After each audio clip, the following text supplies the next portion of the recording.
How do you define transformation? Ooh, transformation is my word. You know, if you had a word that sits with you in all your journey, transformation would be mine. I think from the moment I was about 14 or 15, I remembered thinking there were certain things I was not going to get, and there were certain things I was not going to have because of where I was born and who I was. And I have amazing parents, but lower socioeconomic, no education. And as I started to sort of get into that realm, I just started to think that this was going to be of my making, and I had to pretty much find my way. So transformation is a big word for me, and I think that any change is a big transformation in your life. So I set out to transform every part of it. Very interesting. Very interesting. We define transformation as, let me see if I can get this right, a radical change in character, form, or function. I believe that's how we define it, at least. Beautiful. And it's like the caterpillar to the butterfly. It's a radical change. It's not mere improvement or even vast improvement. It's like something is completely different. And an interesting thing about the word transformation is it means, I think this is, I forget who said this, but it's to transcend form, Nice. basically. Yes. Like when carbon gets put under enough pressure, it has transcended form into a diamond, Sure has. water into steam, caterpillar into a butterfly, and things like this. And another unique attribute of transformation is that something needs to die in order for it to be replaced. Yes. Because when a caterpillar turns into a butterfly, there is no more caterpillar, right? When water becomes steam, there is no more water, it is just steam. Would you say that sort of rings true to you when you have gone through these big transformative, I guess, eras or cycles in your life? Do you think that either a part of you or maybe your old identity needed to die so that you could flourish anew, if that makes any sense? So every time I built a business and had a significant growth in like money and my self-development, I inevitably boxed myself into every business that I built. And I felt like I was going to die in all of them. It was almost like the creative self, it just comes to an end. And I'm also bringing something entirely new, creatively manifesting something entirely new into my world. So I remember distinctly thinking, I'm going to die if I don't leave this first business. And I told my business partner, I'm leaving, I'm going to move to Australia from New Zealand. I'm going to die if I stay here after 7 years. And she was like, look what we've built. We're making all this money. And I just knew in my soul that I was done, but it felt like a death. I had to die there in order to go and do this new thing. Now, everyone told me I was crazy and like, why would you do that? Why wouldn't you keep it and grow? And I was like, because I cannot stay in this identity. And I felt like I had grown so much to get there. And then all of a sudden there was more growth coming and this was not for me anymore, but it felt like I had to die to do it. And when I told her that, she looked at me and she goes, you think you're going to die? And I said, look, I don't know if that's a metaphor or whether I will physically die. But my soul is telling me if I do not move here, and there's something about moving away from everything you know. Oh, yeah. Because it's the identity again, because you can get sucked back into the identity so quickly. Oh, 100%. So it was a death, and it's been like a death. But at the same time, I've never become something that wasn't inside me. So I have unfolded myself. I never transformed into something else. And if you said I became a butterfly, it would because I was going to be a butterfly. Yeah, But right. I never felt like I was being or becoming something that wasn't me. It was just more of me, more. And the more I got used to money and power and my business and that I could bring what I wanted to fruition, the more you grow in the making of it, right? Because now you've got evidence, so you just keep growing. So you do become an entirely different human, but it is all inside you. All of it is inside you already. It's not coming from the outside in. Something can only transform within its unique nature, meaning a caterpillar cannot become steam, carbon cannot become a butterfly, water can't become a diamond, things like that. So what what does that necessarily mean for humans? Because we can't become butterflies or become steam or whatever. Does that mean that our unique sort of nature is to become better, more self-actualized, more this kind of a thing? You know, somebody said to me once, somebody that I worked with for 2 years when I was building my second bigger company, and she said, "You are one of the most self-actualized people I've ever met," and it was the best compliment I have ever received. So I look at it like this: when you're ready to grow, you don't get excited about it. You stay in this world of stuck. You stay in a loop in your mind. You get stuck in your own head as to why you can't move. And the identity that you've already formed locks you in. And so I think people get it really stuck in this moment of wanting to transform themselves, but they feel like they have to die in order to do it. You don't actually have to die. You don't have to change. What you really need to do is change the way that you love and respect yourself and put yourself out there, because all the people around you will hold you to your old identity, because that's the identity they know, and it's the identity that's safe to them. So inevitably, people around you make you feel like you can't transform, and that's also a lie. Right. What it's really about is being able to identify what it is that you really want. And yes, if you haven't set boundaries or you give away all your time and energy, it's going to feel like all those people take that away from you. So you sit in this really weird place of, I'm lost, I'm stuck, I can't move forward. And really what you're saying is, I need to evolve this person that I am, but I'm too scared to, because that would require big conversations, big connections with all these people around me. So they start treating me a little differently. And inevitably they don't until you start doing it. Because if you talk about it, they're just going to think you're talking. But when you start doing it, you start to transform. The people you thought might not like it actually like it. They're just seeing you do it. And it's because you're doing it. And identity is formed in your solar plexus. It's formed in the doing of it. It's not formed in the third eye, in the vision. The vision is what you create in order to start speaking your truth. You connect it to your heart and activate that. The next step is to start walking the walk. And it's this part that people can't get to. You know, their vision is wishy-washy. They won't speak their truth, and they won't speak out. They won't speak it into existence. After you do that, you have to love it, right? If your heart's not activated, you're not connected. The next step is the power of the solar plexus. It's to lift yourself up and start moving towards it. If you did that, you really started to move towards what it is that you loved, nobody would be upset by your transformation, and it makes it so much easier to start changing your life. That was fascinating. Okay. So let me just drill deep into one of the things that you just said. Your environment is so important, right? Your identity and your environment. Exactly. And if you change your environment, you kind of have a new, you can start anew, right? There was a study done in the Vietnam War when the U.S. soldiers were in Vietnam. A lot of them were addicted to drugs. A lot of them were addicted to crazy, crazy stuff like LSD, meth, methamphetamines, all of these crazy, crazy substances. Then they come home, and everyone was like, this is going to be terrible. We're going to have all of these soldiers that are coming home, and they're all going to be drug addicted, and everything's going to be terrible. I think there was something so crazy, like a 2% relapse rate when they came home because they changed their environment. And you see this again with addicts that go to rehab and then come back to the same place where they became addicted, just right back into the same behaviors, right?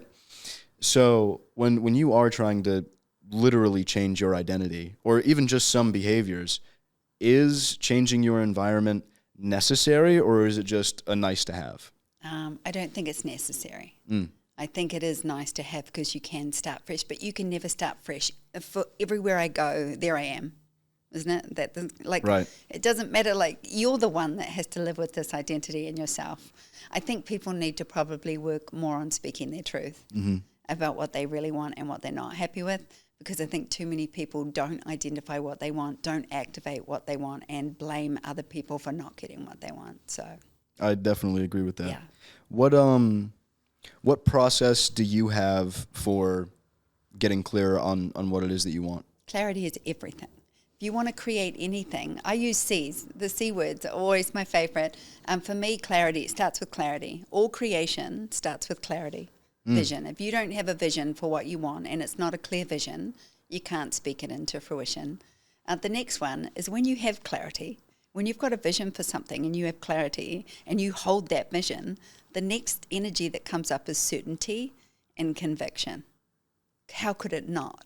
It's like certainty and conviction is your throat chakra. Yep. It's when you start to speak, I know what I want, and this is what I want. And when you activate that, your whole body feels it, right? So it has to be spoken out. You have to say what you want, say what you're being, what you're doing, what action you're going to take. So for me, like speaking that out, that's the moment of truth.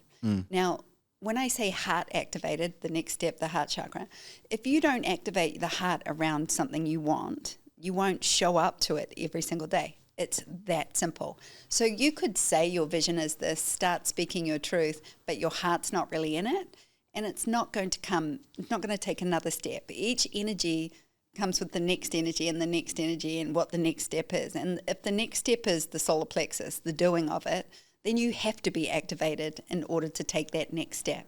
So I would say focus on the vision, start bringing it to truth, connect it to your heart so your heart activated, because an activated heart is magnetic. It is the most powerful manifestation energy on the planet is an activated heart.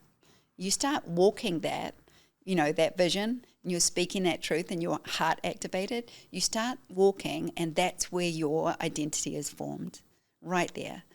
It's to me just connecting to your truth and then being able to say it out loud and then being able to walk towards it every single day.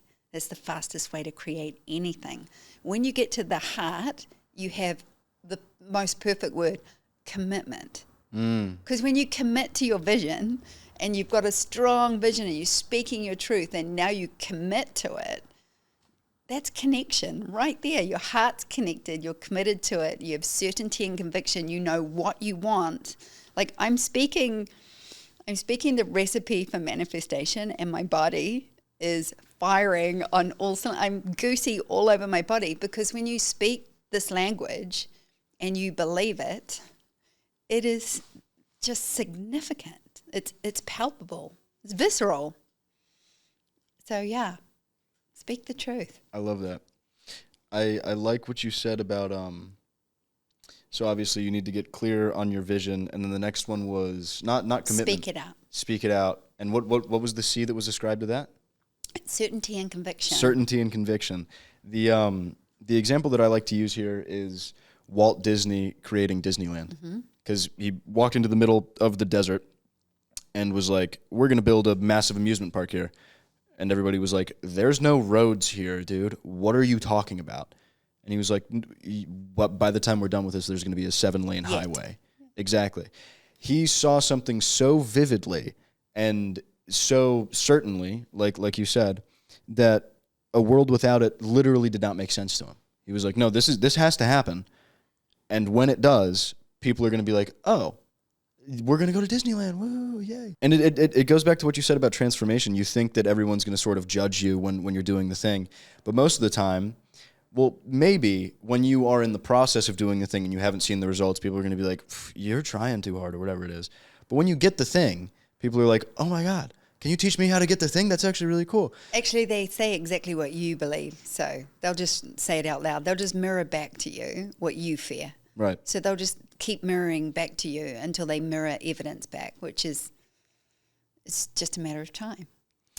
Connecting your vision to your heart seems to me like that's obviously it's your commitment to actually achieving your goal or your vision, but it also seems to me like connecting it to a strong purpose. Sure. Right? Like, I want this. Yeah, exactly. The reason why I want, we talk about this a lot on this show. I've talked to people that are like, I want to make $1 million. Why? And they go, that's actually a good question. I'm going to come back to you. Come back to me the next day. And then they're like, well, actually, I figured out why is because it's just a cool number in my head. Yeah. I actually don't need that at all. I actually want to spend more time with my family, so I'm going to make 500 or 100 grand a year or whatever it is.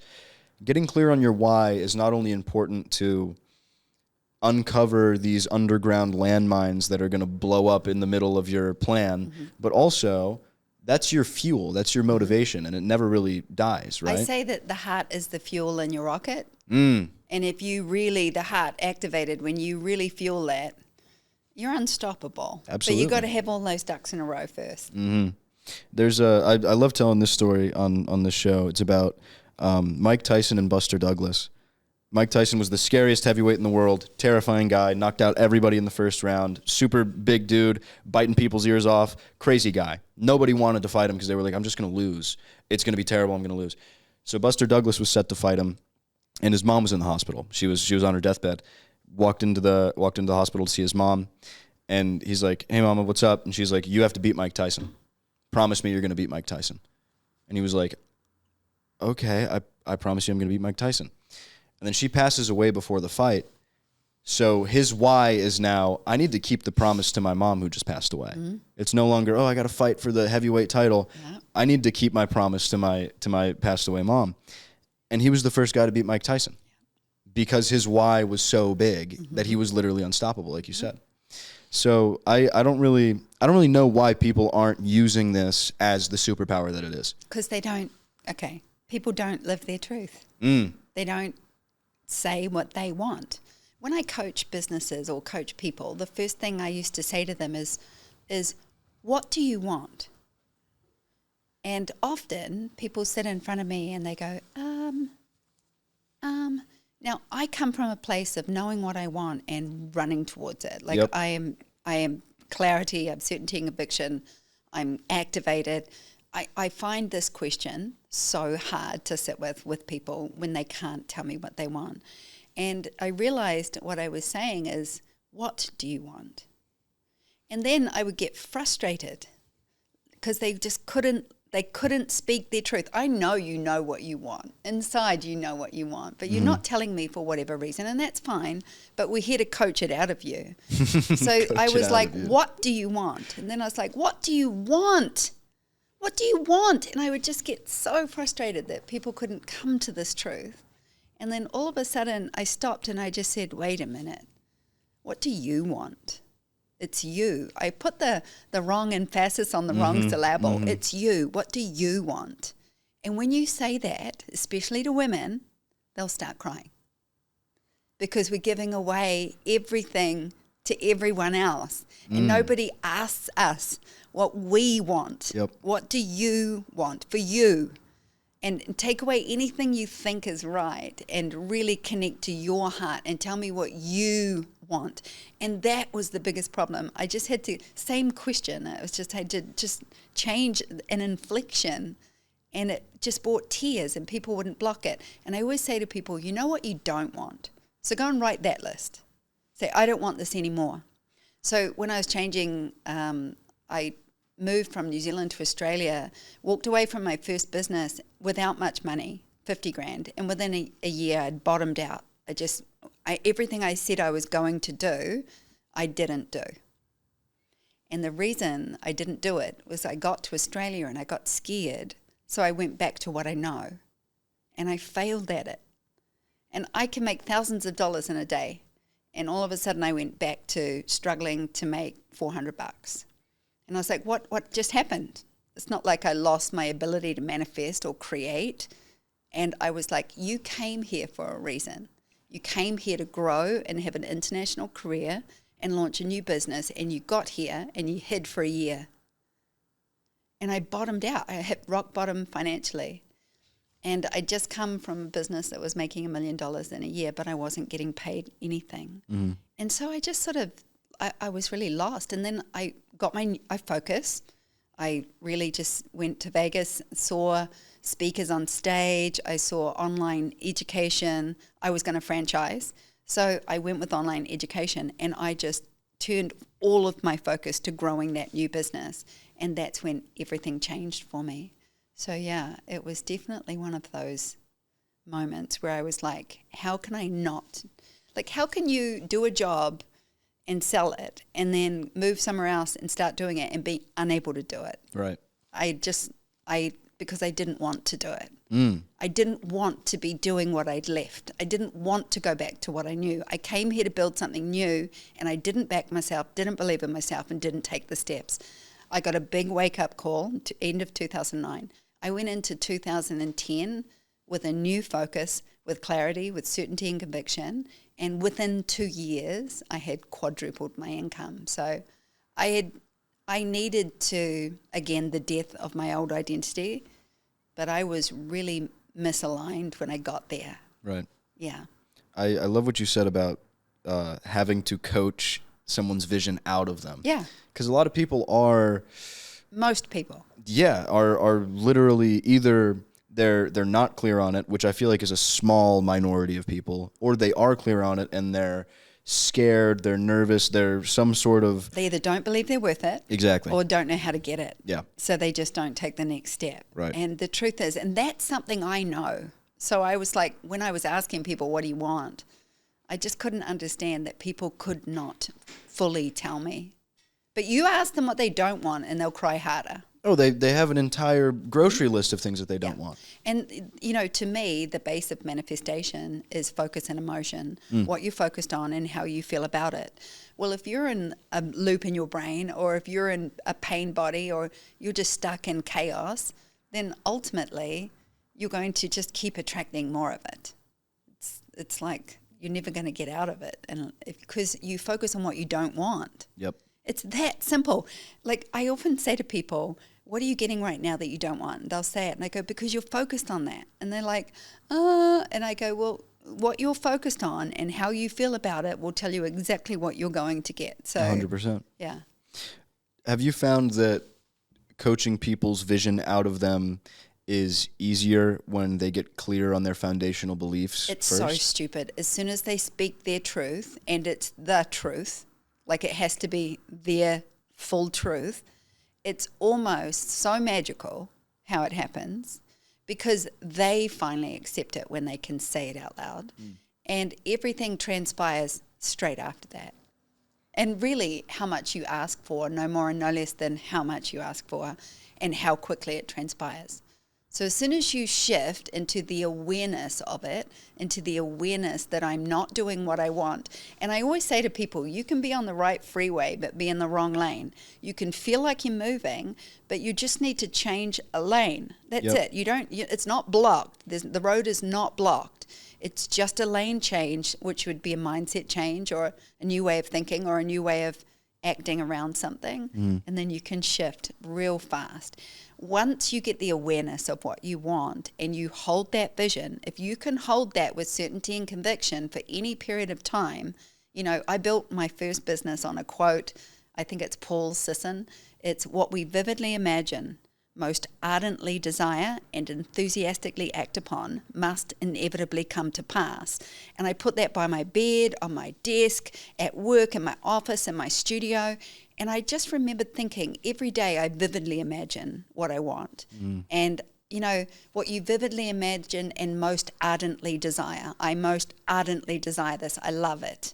And then enthusiastically act upon, because you know, we all know entheos, the Greek word entheos is to have a God inside you, to have a God-like feeling inside you, is the English word enthusiasm. So as soon as I saw that, I was like, that heart-activated energy is enthusiasm. A lot of people just see enthusiasm as such an excitable word, but maybe not as active as it truly is.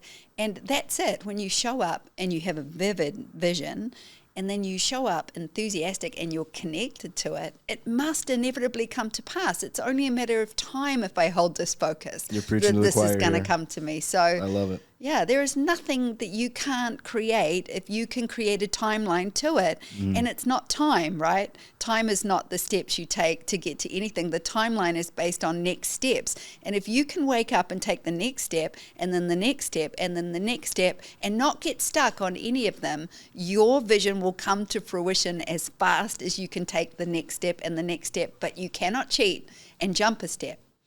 You can get stuck on a step for 50 years and never move off it. But there has to be a next step. So anything you can create a timeline to is yours. I love the idea of the past and the future don't exist in the physical world. Obviously, they exist in our brains because I can remember what I ate for breakfast this morning, and I can envision possible futures. But the only thing that exists is right now. Yep. So what you just said is really interesting. If you wake up and you do the one thing that matters, you did it. You are now closer to your goal, and then you just do it the next day. The one thing that matters to you. Right, there you go. If you do that over and over and over and over again, it is inevitable that your goal, materializes or manifests. Again, I don't know why people don't view this as a superpower. I think they do, but they get too busy in the reality of their stuckness because you truly believe you're stuck and you're not. There are so many difficult conversations you have to have when you set boundaries around with people. And most people will never set those boundaries. They'll never ask for help. They'll never, stop overgiving and ask for it. They'll just be resentful instead. And I was a people pleaser for a really long time. You're not pleasing anybody. You're actually avoiding anything in yourself. And you're always trying to make other people happy. Inevitably, you never make yourself happy. Right. You become the most resentful person on the planet because you do everything for everybody else and nobody does anything for you. That's the moment you listen to the language that's coming out of people and you can see the barrier that they have towards what's going to take the next step for them, because that will come up straight away. I can't because, and it's always, I have no help, I have no support, I have no emotional support, I have no money. And all of those things can be fixed really, really quickly. In fact, when you start walking the path, all those things will be fixed really, really quickly. But we live in a world where you believe that that's all happening to you and there's nothing you can do about it. Right. And it's just shit luck. Yeah, there's we've made this observation that you need to get clear on just for example, financial life. I want to make $1 million, but I believe that money is the root of all evil. Yeah. Chances are I'm probably not going to do it. Nope. Or if I am, I'm not going to do it as fast as I think I'm going to. Because you manifest what you believe. Exactly. Your beliefs are important because you always prove yourself right. Yep. So if I believe that money is hard to get. Yeah, right. Or by, the opposite of that would be, I believe that money is the fountainhead through which all of my virtues and values will spring, or something actually useful. Yes. Right? Yes. Then I'm probably going to reach my goal faster than if I was like, well, money's the root of all evil, and all evil people are also rich, and all rich people are also evil. Why would I ever want to become evil and rich? Yeah. That doesn't make any sense. Nope. So self-fulfilling prophecy there. Exactly. And there's two sides to that coin. It's my grandma had diabetes and my mom had diabetes, therefore I am going to have diabetes and I cannot control my health and fitness. My dad never graduated college, my mom never graduated college. There's no way that I can ever be smart. You can flip that and say, well, these things happened and I have the power to change whatever I want. I have the power to go to school. I have the power to learn whatever I want to learn. I have the power to work out every single day and eat really healthy. That simple change in belief is so powerful when it is done the right way and in the right place, that it's literally it's a superhuman feat to change a limiting belief to a empowering one. Yes. Why don't more people do this? I think, again, stuck in their stories. But the truth is until you actually work out, again, what it is that you want and what you believe is keeping you back, until you work out what that is, you'll never get through it anyway. And it'll come back to you. It'll always come back to you. It'll always be about you stopping yourself from moving forward. And that's the one thing I think that I learned very early on. This is not about anybody else. No matter how resentful I was, it wasn't about anybody else. Mm-hmm. I used to have a job before I started my business. I hated this job.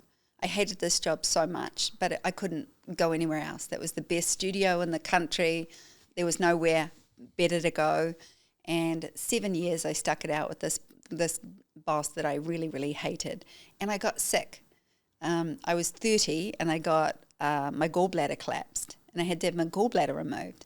And I read a book on metaphysics as I'm sitting in the hospital, and it said that the gallbladder was bitterness.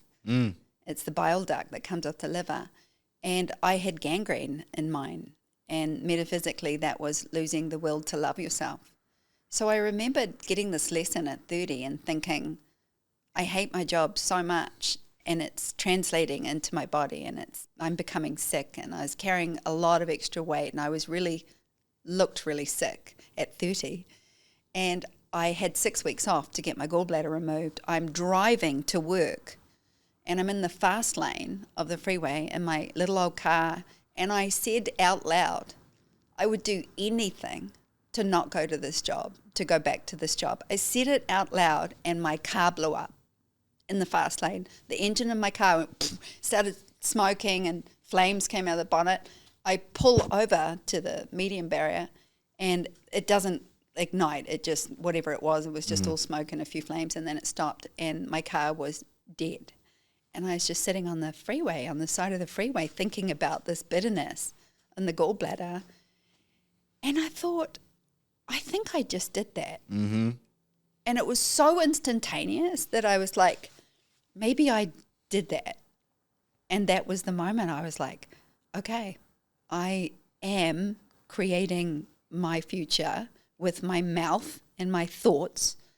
And if I'm not careful, this shit will keep happening to me. And that was like, yeah, it was crazy. It was just such an instant event. Yeah, that is wild. How would you go about, say you're coaching somebody and they're incredibly clear on their vision, crystal clear vision, they know exactly what they want. What's the process by which you turn that vision into a plan? Okay, speak it to me. Because I read authenticity in a human body and voice, the way people, I don't know, I have this way of, I always say I can tell when people are lying. And I specifically love the energy around speaking what you want, speak your vision to me, because I sit there going, lies, lies, lies, lies. And it's so fast for me to go, this doesn't quite feel right. And it feels wrong. It's very palpable to me, and I can feel it and I can see it. I see it in their micro expression and the tension in their body, the way they hold their face, the way they sit, the tone in their voice, the way they say it. And if it doesn't sound like certainty and conviction, it's not authentic. So you can tell me that you're speaking your absolute vision, but I'm listening to you and I hear something entirely different, and it makes you understand that when you put yourself out there in business and in life, your energy is so palpable, it's so forward, and people can feel it. It's like, I always say to people, when I read a post on social media, I know if it's authentic or not, because I feel the authenticity in what people write. And I can feel when it's not. And I was like, now I'm a hypersensitive human being, but everyone can feel it. You just don't identify what it is. You can feel something's not right. Maybe you don't identify it's disingenuous or it's not authentic, but I see that real fast. I hear it. When they speak it, I feel the heart chakra. So it's like you're saying the vision and I'm feeling the energy in your voice, and I'm listening for the heart connection in your voice. And if I don't hear it, I don't believe it, and that's why you're not bringing it into fruition. Interesting. Okay. So, well, there are some people that don't understand what people mean when they go, well, your energy or your aura, like it's palpable, you can feel it. And the example that I love to use is if you've ever walked into a room where two people were having a really heated argument and they've stopped as soon as you've walked in, you can feel that shit. You can cut that. Exactly. You can cut it with a knife, right? That is not just, like, the words that they said aren't still there. That's the tension between those two people. Oh, come on. People don't understand how much they do it. Somebody can walk into a room, across the room at a party, and you can look at them and think, I want to know them. Someone can walk into that room, you can look across at them and say, I hate that person. And you've never even interacted with them. Energetically. Micro-expression, body language, physical energy, authenticity, all of it is an aura around you. And it's 100%. And at least, I'd say 10 feet. Maybe more. So if someone did walk into a coaching session with you, they're super aligned on their vision, and you feel it in your heart that you're like, oh, whoa, okay, so this person knows exactly what they want, and they're gonna get it. How do you, like, is your job done, or is it like we I tweak take them these straight knobs? to the multiverse. Let's go. Okay. We've got to walk a path. What do we want from this? Like, this is just the truth. What do we want from this truth? What are we going to do with it? So once we get clarity around there, we've got to take some next steps, and we also have to see what those next steps are for you. Maybe they're to connect you with money or change your money mindset a little bit. If I hear money language, bad money language, I'm always like, oh, we need to shift some money first, because we're not going to get anywhere, because essentially when you say you're going to create or manifest anything, you're about to bring stuff to you, bring it to fruition. So I'm like, you're about to ask for things, and so now we've got to get really clear on what you're going to ask for and what steps you're going to take to get it. But to me, when I hear truth and I hear authenticity, I get the goosebumps all over my body, because you're speaking the truth. It's so bizarre. It's like I'll suddenly just be like, and then I'll say to them, because I can tell when they're speaking their truth. When my body is responding to their truth, I can just look at somebody and go like this, and I watch them go like, because they are fully in the moment, in their alignment, speaking their true alignment. And the more they get into the truth of it and the alignment of it, the more the energy builds in between us. And all of a sudden I'm sitting there and I go from listening to being like my energy just instantly starts going crazy, because I just want to, like, next steps, let's do it. Like, come on, let's go. Because I feel like what you do is you coach people all the time to get out of their stuckness. But when you have someone that's ready to run, I'm ready to sprint, let's go. And then I want to get creative with them. And I say the multiverse. This is my version of creation. You walk a multiverse. A multiverse is like, the movie Sliding Doors. There are two paths I could take right now. Walk one in your mind. You can journal it. You can speak it if you want. You can video yourself speaking it, but walk the path for me. Walk it. In your mind is infinite possibility, and it's endless. So just walk a path with me. Say it out loud. Okay, what if I went down this road and created this website and got this business partner? And then you can see when the road gets stuck again. And then you're like, well, maybe you're talking about a business partner and you don't need one. And then they carry on, and you're looking for the path that illuminates for you, that not only illuminates, you want to come back to this vision. You have to come back to it, because you got onto it, you were walking it. Sorry, my whole body is just like, are we doing visions right now? This is where I get excited in life. Creation energy is the opposite to competition. There's no competition in the creator room. So when you're in creation energy, that is godlike energy. That is the most godlike energy you will ever find on this planet, is to create.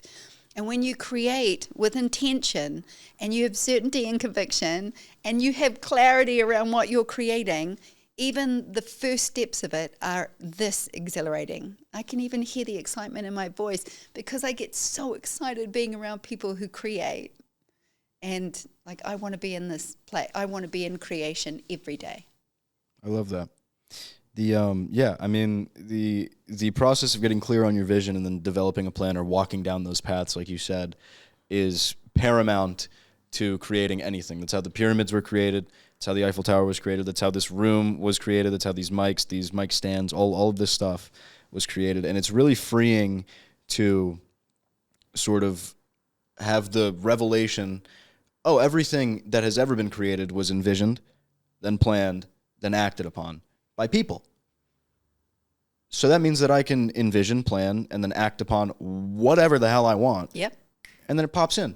That's what we call the transformation equation on this show. Vision plus plan multiplied by action equals transformation. And it's the way that everything was created, or I should say it's one of the ways that everything was created. From, like I said, the Eiffel Tower to this room, these mics, even the breakfast I had this morning. Mm-hmm. It was all created the same way. Someone thought about it. We use an example of the apple pie. We were talking about this before the show started. I have a vision of what I want for dessert this evening. Ooh, I want an apple pie. So I create a plan. There's a grocery list. I go to the store, buy all the stuff. And then I have to take action. I start mixing together all the ingredients, put it in the oven, and then by the time I'm ready for dessert, I take the pie out of the oven, and something that did not exist before now exists because I thought about it, planned it, and then mixed together some stuff. And now I have an apple pie. That apple pie did not exist before. That is, it's exactly what you just said. It's about as close to a godlike feature as you can get. God is the creator. If we are all creators, what does that mean? Right? Yeah. What do we have that you channel that godlike energy through? Exactly. Do we have a part of God in us, or are we all God collectively? What is the deal here? Yeah. It is magical. It's absolutely magical. And I say magic. It's magic. I also grew up, I've always had this thing where I said to my mum, I'm magic. Even when I was little, I was like, I'm magic. I've always felt like I was magic. I always felt a very magical connection. And I also always said, like, if anybody ever said, what are you looking on the ground for? I would always say, well, there's diamonds on the ground. And I'd say that as a kid. I would find treasures. Like, I would always look down at the ground and find sparkly things. And I'd always say, well, Mum, there's diamonds on the ground. When I met a really dear friend of mine in the US in 2012, she said when I was little, my mum always used to say, what are you doing looking at the ground? And she said, Mum, there's money on the ground. And she said money on the ground, and I said diamonds on the ground. And I was like, I always looked for it. I always felt lucky. Whenever I'd buy a raffle ticket, I would always say, I'm going to win. I would even buy it and say, I'm going to win this. And then I would used to just win raffles all the time. I've always felt lucky. So whatever that was, I've always felt it. And I don't know whether that's just something I believe about myself, but... Well, there is a study done. I don't know if it was Harvard. It was one of the colleges, I think, that did a study on luck, and they found that people that consider themselves lucky are actually more lucky than people that consider themselves unlucky. Which is like, oh, that'll probably tell you something, right? Like, there is no drawback or downside to considering yourself lucky or considering yourself powerful or considering yourself any of these things. Blessed. Exactly. It's the whole extracting a limiting belief and then instilling a powerful one. That kind of process is so powerful that it's very surprising to me that more people do not do this, because if you do want to be financially successful, really sit with yourself and be like, okay, what do I believe about money? What do I believe about the pursuit of money? And were these beliefs given to me by someone who has my best interest at heart? If not, can them. Throw them in the garbage. You know, you can't attract money unless it has a direction, right? Money needs energy. So money is benign. It does nothing. If you don't look at money, it does nothing. But if you want to create more money in your life, money needs direction. So this is something that I did in my 40s. I was still traveling the world building my businesses, and I hadn't bought a home yet. I started saving for this home, but I was really not saving. I was still traveling, going to Paris with my girlfriends and whatever, and just having a good time. And I really wasn't like focused on it. And inevitably time went by and I'm still not saving for this house. So I created a bank account and I called it My House. The bank account was called My House. The intention every month was to move as much money from my business, once I'd worked out what I got paid for the month, to move it into that house account. And I focused so much on the house and that account that it didn't take long for me to get my house. And I was like, I wouldn't have done that had I not turned my focus towards it. Now, everything I earned at that time, my income was going up and up and up. And how could it not? My focus was to buy this house. Right. So everything that I asked for in terms of money and, opportunities and everything was for me to buy this house. You had a strong purpose. Yeah, and because the direction is there, and ultimately the purpose, right, that's it. So if you don't give the money direction, what's it for? And when you really say to people, like, what's it for? What's this money for? People say things like, I'll pay off my mum's mortgage and pay my sister's student loan, and I'll pay that. And I'm like, so you'll give it away? That's not for you anyway, so it's not coming to you. Mm-hmm. And that is the moment that I think people are like, oh. I love that you said that money is energy and it needs to flow and all of these things. The only other place that we see the word bank in the English language is a riverbank.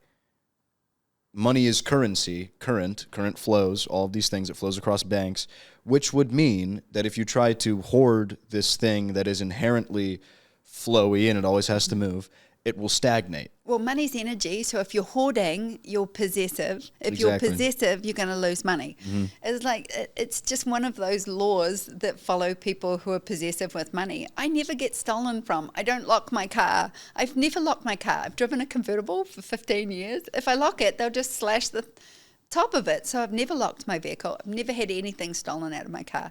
I don't get stolen from. I'm an overgiver. I'm somebody that's very generous with what they have. I've never felt possessive around anything that I've had, and I've never lost money that way. Ever. Everything that we own can be taken from us except for our experiences and our mastery. I think you said that in a TED Talk. Oh, yes. 4 or 5 years ago. Mastery. Yes, there you go. Mastery was value for me. It's absolutely true, though. There was I love. Do you know Alex Hormozy? No. He's one of my favorite like businessy gurus. He's also super philosophically aligned with me, or I guess I with him. But regardless, he tells a story about he's a Persian Iranian immigrant. He's the son of a man who moved here from Iran, and during the Iranian Revolution, they owned a bunch of dentistry practices. And then the Iranian Revolution happened and they lost everything immediately. So they had to move to America and sort of rebuild it. And his dad always told him, the government can take literally everything from you except for your education and your experiences. Right. If you have a skill that is useful, you can move anywhere and then use that skill. I lost everything, but I knew how to fix teeth. So when I came to the U.S., I started fixing teeth. And now we have a house. Right. You know what I mean? If you just are like, I think this was one of the Rockefellers, one of the letters to his son.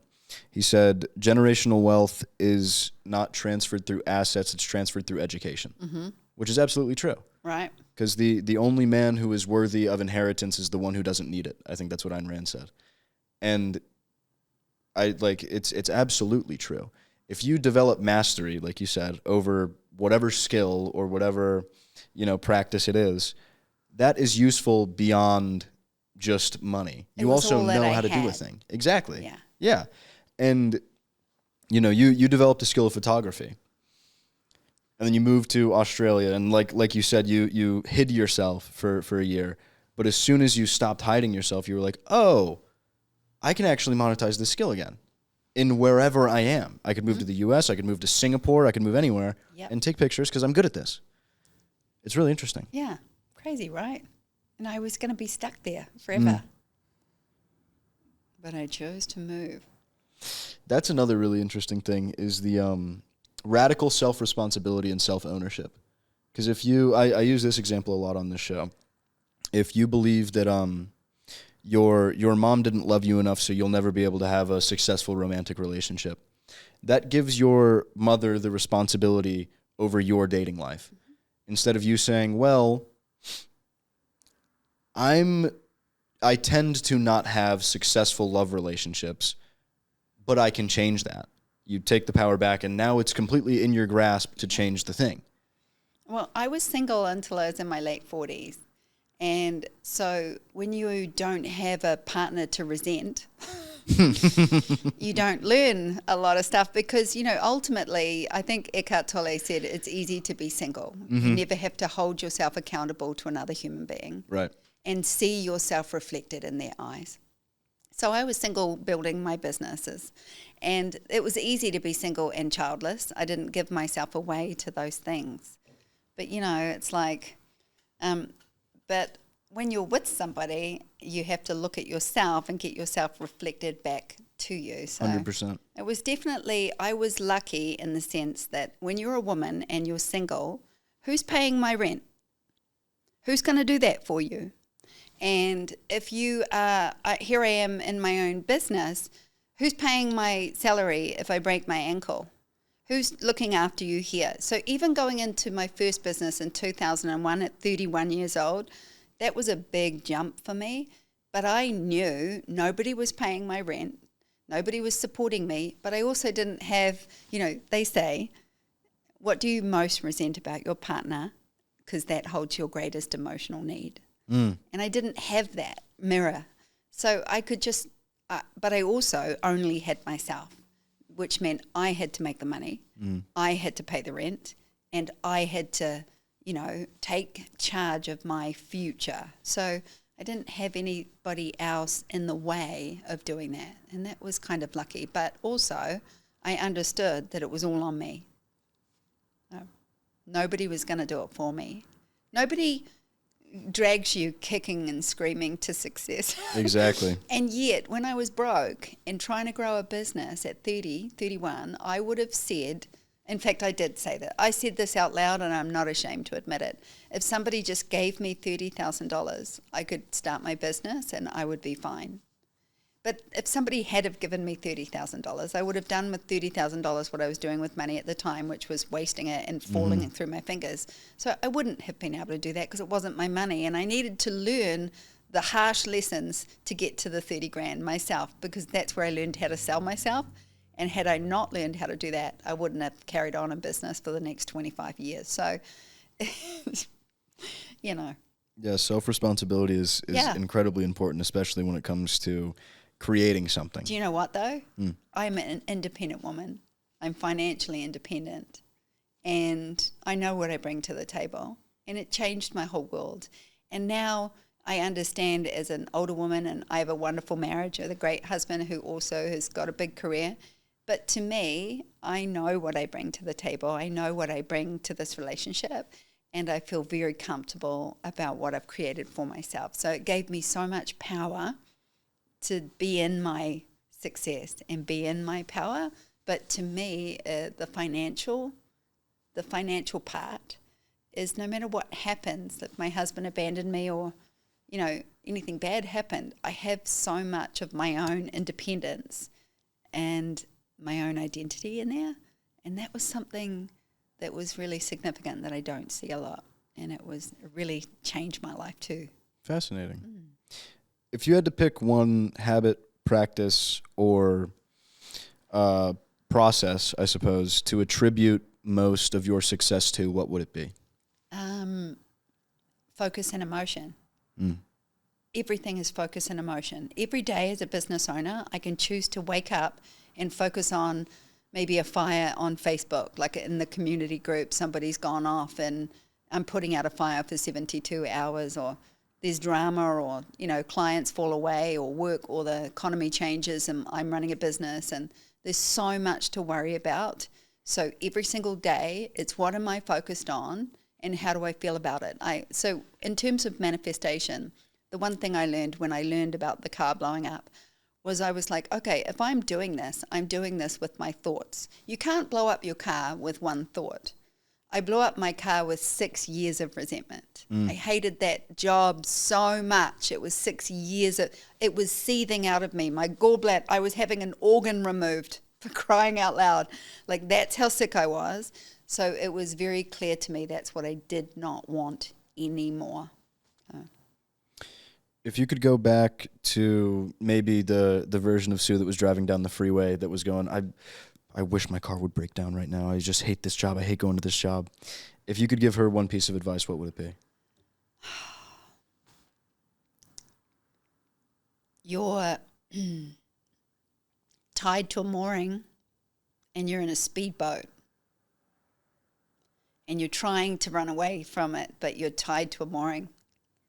And it's like, cut the rope and go into the sunset in your speedboat and just have faith that you can do this.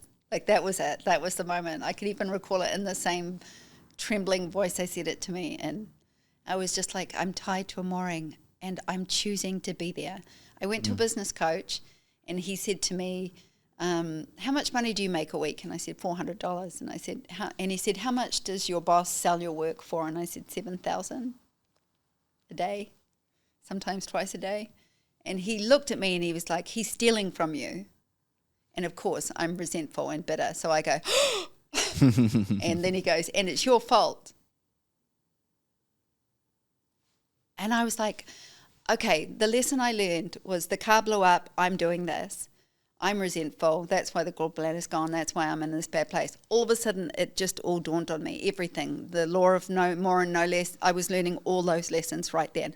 I was learning that my thoughts are my reality, and I'm making my life happen right now. And I had nothing. I had no money. I wanted to start this business. I wanted so much for it to be successful. I was learning all of it right then. Big, hard lessons. So wake up every day. What are you focused on? And how do you feel about it? If your focus is on something bad and you're going to get locked in, you're going to be manifesting in that state. You hold any state for any period of time and you are manifesting in that state. So suddenly I would start to lock into something bad, and then I would say out loud, is this what you're going to manifest today? And it would just break me out of it straight away. I'd just be like, you stay in this state, you're asking for more of this.